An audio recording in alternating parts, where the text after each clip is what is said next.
Well, I'm not gonna do a commercial for Radisson as he told me, but we're here in the rooftop bar with Ville from. Yeah. What should we Well, say I was on the verge of saying him. Yeah, same. Sounds like no. Yeah, but I guess I used to be a part of that band, but that band is no more for obvious reasons. So I can't claim the name for myself. So I'd rather use my own initials. Yes. My name is as cool as Polly Jean Harvey. So I thought that she's PJ, I'm VV. Sounds good. And welcome to Norway. Yeah, it's good to be back. How? It looks beautiful. It's and I sincerely miss Hank from Hell. Yeah. Which It's- you know the park. It's over there, like 10 minutes. We found him at the bench. You should. He was such a character in a very positive sense. Yeah. I remember because Apocalypse Dudes came out in '97 or whatever. They blew up, then they came back, and that was right at the same time when we played a lot of festivals in Europe together. So I remember it was Austria or Switzerland, in some really tiny village, and we were the only bands that came in there the night before. So there was only one village tavern that was tiny, and we sat down with the whole band. And they were insane, but they were fantastic. I'm a big fan, and kind of like big fan of all of them. Yeah. Chris Summers too. And he was well known here, like for everyone. They started with his acting career and everything. So. And it seemed that things were going good, but then again, he did live a rough life. If that's part of it, I think the whole band, they really did do the rock and roll thing to the max. Somebody has to, they suffered for us. They like 5 times Jesus Christ in the realm of music. I guess, He's gonna be missed. The new singer is good though. It's a different band. Yeah, it's a different band. It's a very different energy, and I haven't seen them live. I've only seen clips. It's the singer is a friend of a good friend of mine, and I knew about it quite early. And then I just met the El Presidente, the guy from who formed the whole Turbonegro in St. Paul in Hamburg. Yeah. Had a chat with him when we played Cologne, and not in Cologne, in Hamburg, and his friends came to Cologne, whatever. Me and my brain. No. Too many good memories. It's been quite nostalgic, like in a cool way. Seeing a lot of familiar faces like yourself. Yeah. And it's been nice, but also it's been quite surprising that there's been so many new people. Yeah. And I can't be the only artist. I've been talking to a lot of people who've started touring now. They've said that there's a lot of new fans. I don't know where they've appeared, like people in their early 20s or whatever. Yeah. The stuff that's like 20-year-old cycle, right? What's cool, it comes back sort of. Yes, it does. Yeah, because in the 90s I was listening to Sabbath, like 70s stuff. Yeah. So I guess now like him is cool. It's like in a vintage sort of way.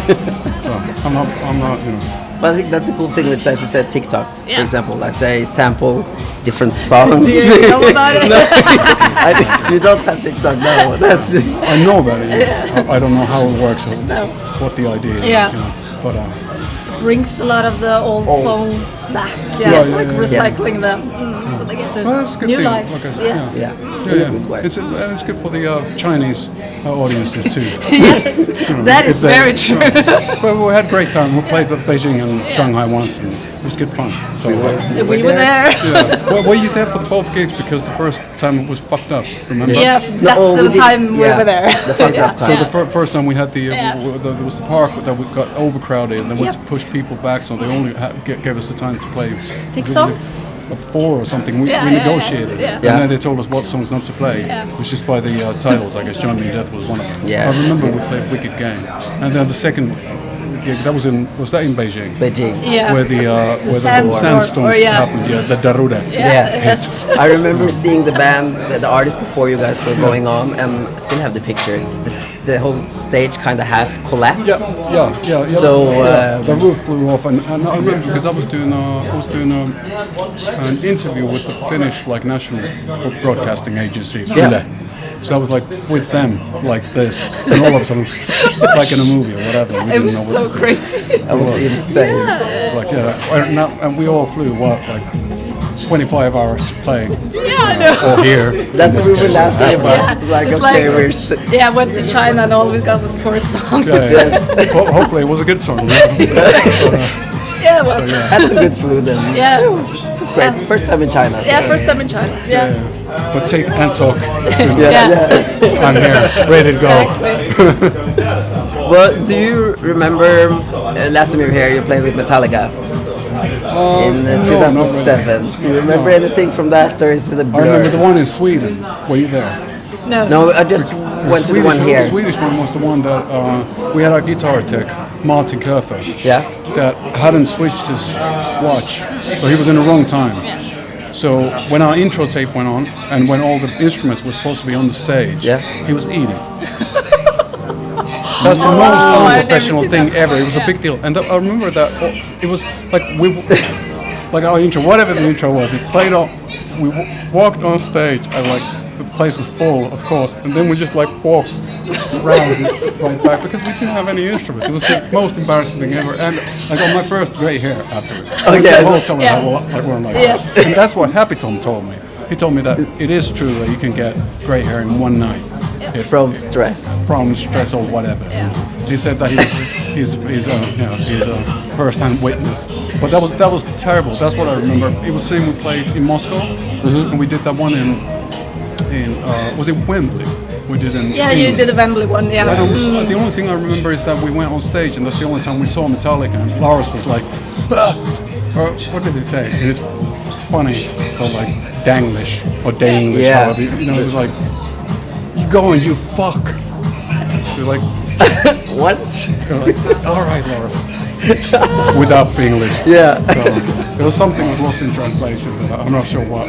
But that was the only time we saw any of the guys, because of course in big productions you Yeah. never get to see people, and they're always busy and all that stuff. Yeah. But yeah, I don't remember the one in here. It was quite stressful as well, because the Metallica audience can be. Or maybe we were stressing out about it, or I was stressing out about it a bit too much. It's great to play, and there's a lot of people. You know, it's great to play if you're able to convert a few. It's always a bonus. Yeah. But It's quite the lineup, like Turbonegro before you guys. And then, yeah, all that stuff. Yeah. Yeah. I thought it was. I think it was one of those like in and out, and just Yeah. If it was 2007, Seven. Yeah. that was my first festival summer sober, so that was tough time for me too. Yeah. A lot of like firsts. And Yeah. I was really feeling really uncomfortable. It wasn't just the drink, but just it was a big change. Yeah. Yeah. So I was a bit of a mess when Venus did it, and then it was a complete full 180. So. Yeah. Which was necessary at Yeah, that time. yeah. It was a good thing to do, but it made me feel really insecure at times, and sort of, as people say, really sort of, well, you feel that you're like, what was the word? Like pins and needles. all the Yeah. time. Yeah. You're They're like, always you on know, pins and needles. Yeah. Yeah. Yeah. So like over the top sensitive regarding everything. So, Of course. yeah, but that was an honor to be playing with Metallica, but no, I can't remember too much. There's a few things like that. But it was good. Then I Yeah. remember a bit of the we played that venue. What's that one with the two floors? Rockefeller. Yeah, Rockefeller. Yes. I remember how it looked from stage and stuff Yeah. like That that. was in It's funny how 2001. it was a long time Yeah. ago. Still around. Yeah. It's still Yeah. around. Yeah. Yeah. And hoping to play there, hopefully. Yeah. Yeah. We're still working on trying to play with this new racket, try to do Scandinavian gigs and Baltics and Eastern Europe as well, because we didn't do everything before. No, yeah, that would be awesome. That would be nice. So we're hoping, and we're working on it, and all sorts of little tiny things. There's still time, and then it's good because I'm the boss. Yes. So Yeah. we don't have to. We Yes. don't have to have long breaks between tours, Yeah. so we can talk quite a lot more. And it's cool since I ain't getting any younger. It's kind of cool to see where my limits are too. Yeah. Yeah, because we were surprised. We were talking like, the fuck is we playing everywhere? Because we're like trying Well, to you check like where you to have go. to. You have to. Yeah. It's like the competition is hard, and then one of my mates, Finn, said that you haven't released anything in English in 10 years. Yeah. I didn't realize that because we'd been touring Yeah. with him until 2017, but the last album was Tears on Tape.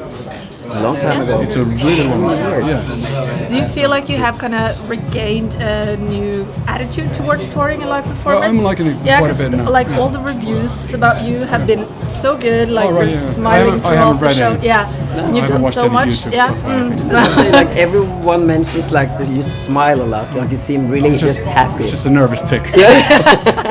But no, but it's good. It's because when with him there was much love, there was much brotherly love, and then at the end when we didn't want to do it anymore, it was tough to say psychologically which part was which. Was it part of the love, or was it part of the music, or was it part of whatever it was? Yeah. And I didn't know whether I would have the strength or the ability to work in music, because I didn't know before the band ended what percentage of my musicology comes from the band. Yeah. So playing with the new bloods and all that, I think it's great. Yeah. No, I think it's fantastic. It's the only thing I can kind of do, so I'm happy that's going well. And then again, it's the only thing you could do these days if you're not doing, I'm a Barbie girl type stuff, because no albums don't sell, and touring is the thing where it's at the end of the day. Yeah. I'm not just talking about money, I'm talking about surviving. Yeah, because the music industry has changed so much over Very the much, years. yeah. So how do you feel like as an artist that you went from like CDs and like radio plays, and now you have like streams and social media? So it's very different. I'm happy that we recorded the first album on tape, and then the next one half on Pro Tools. So we kind of like went through. Plus, we went through the fact that we sold quite a lot of albums. So nobody will probably do that anymore. So I've discussed it with a couple of friends. It's quite odd. I don't know what the streams mean. So I don't know I can't calculate them. I don't know anything about playlists. So I guess that all playlists are good. So whenever something's added somewhere is great. Which it means that somebody's going to hear it, hopefully. But it's still a blur to me. It's like. So in that case, like back in the day, it was maybe the record sales. You could tell, like, okay, how many people like what you're doing, and these days it's ticket sales. Yeah. So if you can sell out gigs, and if you do that for a wee bit, it's a good thing. It's a good thing for now. I don't know what's going to happen next, so it's good to enjoy it now and do it while it lasts, and also try to push these places where we haven't traveled in the past so much, like here in Norway. That'd be nice. I think it's important, because if you don't show your face, it's never going to happen, and then the record companies are never going to do anything for you. The same like the classic story about America. If you don't tour there, then nothing It's so happens. big. and you can't just tour like play New York City and LA or call it a day. It's You have to do so I'm really happy that we're going there with the Black Veil Brides. Yeah, that was an unlikely Yeah, collaboration, but all really come cool. up, yeah. It's It was really weird. Yeah. I heard about the track, and then somebody just asked me whether I want to participate. I sang bits back home, Yeah. and then through that we started discussing, because we were thinking that we need to go to do the so-called secondary markets, the not so big places, which are probably bigger. To be honest with you. But the places actually, which I'm super excited about, because I've never visited those places. Like there's a lot of places like Boise, Idaho, and like Niagara Falls, basically any of them. and going back to Seattle, and then going to like get back places in Canada. We've been to Edmonton, Vancouver, and I guess Montreal. Maybe with him back in the day, but it's nice. It's a long time Nothing, ago. like in the recent years. No, nothing. That's gonna be fun. And you guys we have played Edmonton today. On the day Peter Steele died, because I remember we arrived in Edmonton in the morning, and we got the text that he's passed away, and then it took us Edmonton and then Vancouver, I guess, because we got Tattoos with Miguel in Seattle. We got the nice type of thing. Yeah. I have this thing on the back, and it just but anyway, I digress. As always. Have you met Andy before, like Andy Black? Well, I thought you were talking about Andrew. No. No, I hadn't met him before. Andrew is the tour manager. Making sure that we behave ourselves. No, but I knew of them, and they've been touring with another Finnish band, actually originally managed by Seppo, who managed Rasmus and us, a band called Reckless Love. So he helped them out back in the day, and they supported, if I'm not mistaken, they supported Black Veil Brides, like in those screamo days, I think in the UK, a long time ago, and so I knew of them, and of course you couldn't escape them if you read the press all the time. They're everywhere. Well, I think they're quite interesting. I actually like Andy quite a bit because he's quite odd in a cool way. I thought that for whatever reason, I thought that he's like an LA sort of show off, peacocky kind of person. But no, he was very sort of straightforward, very honest, and very. I wouldn't say heartfelt. I don't know him that well yet. No. But I think he's in his own, lost in his own bubble, like Willy Wonka sort of thing, which is good. I think it's good for artists in general, to have their own little world that they occupy. And they do have musically as well. They have their own sort of thing. They really do. It's like it's black and white. I don't know what to call it. It's like Manowar, keeping the torch of sort of thing happening while then inserting like a more American market, a bit like Avenged or Disturbed sort of stuff. The sort of like American early noughties metal. And that's what I hear in them. They probably think in total different terms. And I don't want to piss them off before the tour, so we can do that later. We can edit that out. No, but it's but I said hi to the guys. We shot a video for Temple of Love, and then we had a couple of quick chats with Andy. He seems like a nice guy. So I think it's going to be interesting. I think it's nice for the audiences as well. The bands are different, as well as the opening act. Very different, but you kind of have the same vibe and the same, not the same fan base, but kind of up the alley, if you know what I mean. A crossover, I think that's a good way to Both say were it. drawn with a sharp. Exactly. But so, what's next? Like album 2? I know it's really early to ask. I'm thinking about it. I'm thinking about sound and how to like. Do you do it yourself, or do you use the guys? I don't know. Not sure. I think it.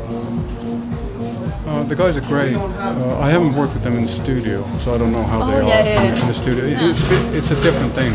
People come up with ideas, sonic ideas, and or arrangement ideas. I haven't even talked with the guys about it. I'd like to work on the album by myself. I really enjoyed it because I felt that it was really personal.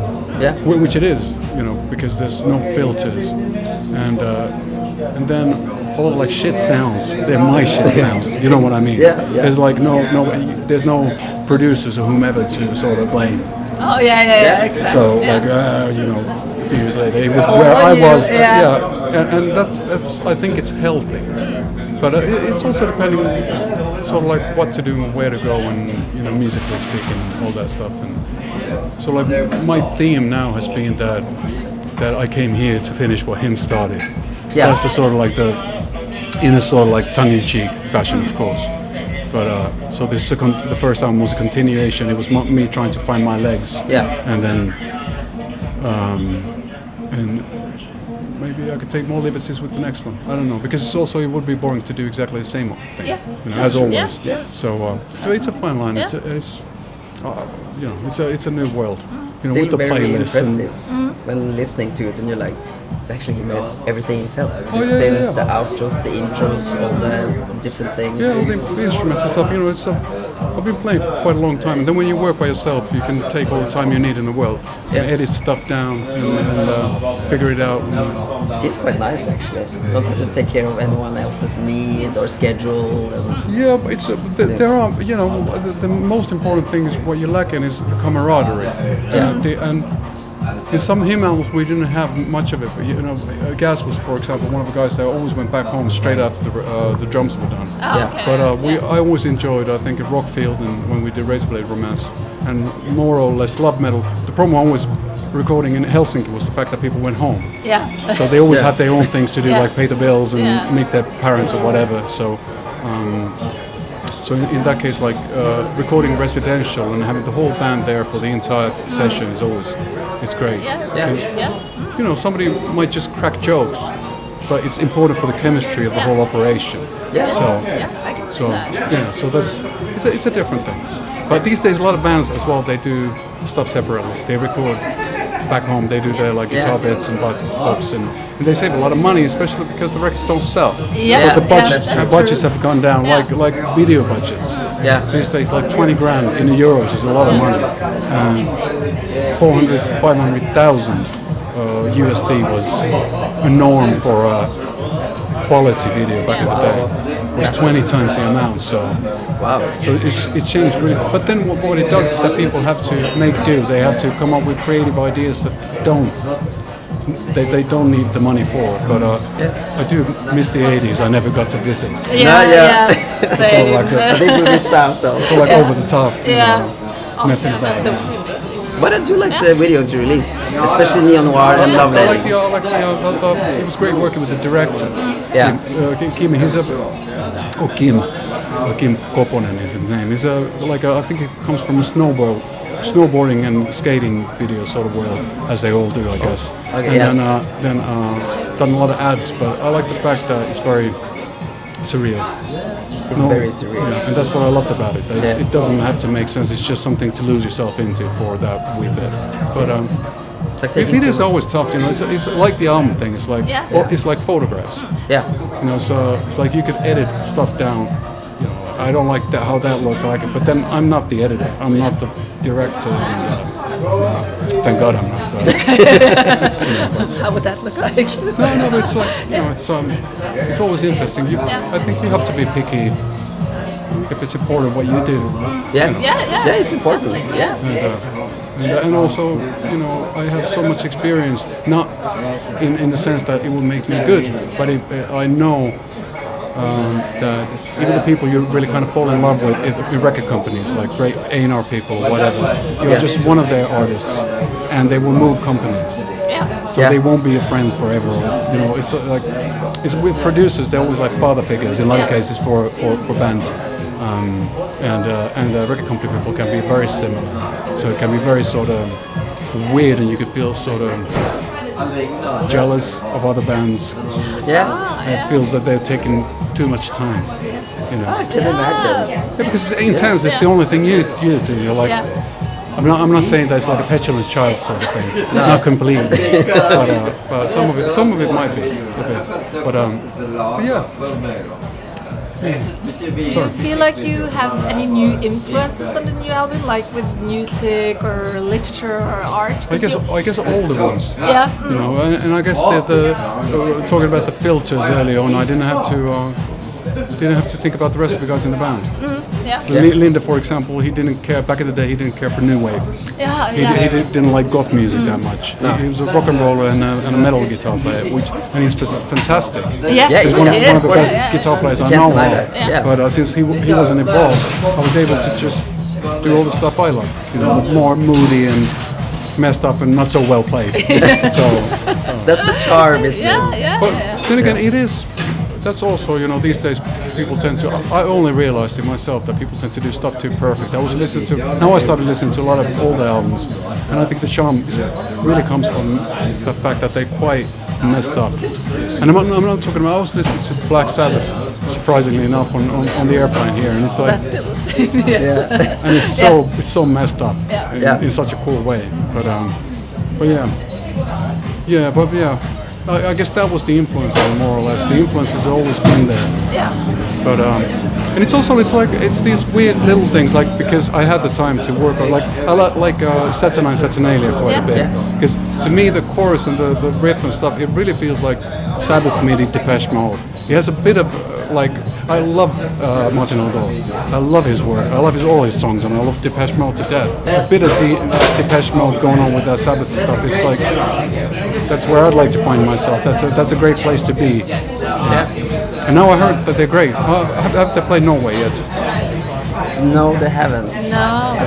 They're doing Helsinki in August, so I guess that they're going to be around then. Yeah, I have a friend. Everyone skips Norway. I think, Yeah, a lot on of tours. really? Yeah. Oh, okay. I have a friend. She went to see them in Germany, I think it was, or Okay. something like that, just a few days ago. So Oh, right, yeah. I've never seen them. I was thinking of going to Düsseldorf myself, but because we played really close.